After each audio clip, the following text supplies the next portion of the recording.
नमस्कार दोस्तों, मैं सुखदेव साहू आज आपको बताने जा रहा हूँ 120 सी पंथी। जो फोल्डर का नाम है ये 120 बीपीएम में है।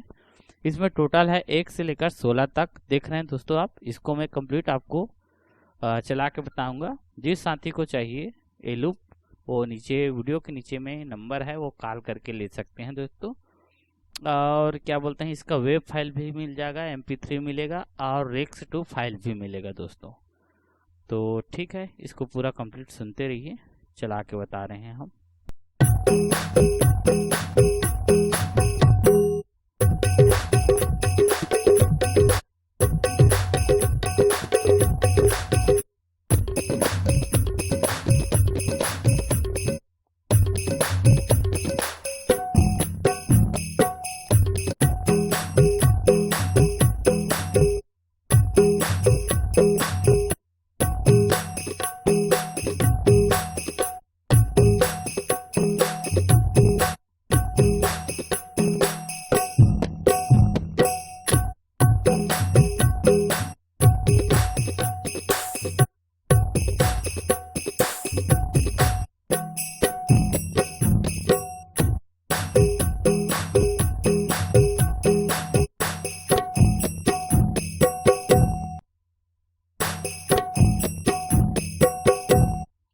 इस तरह से है दोस्तों, ये लूप आपको जरूर पसंद आया होगा।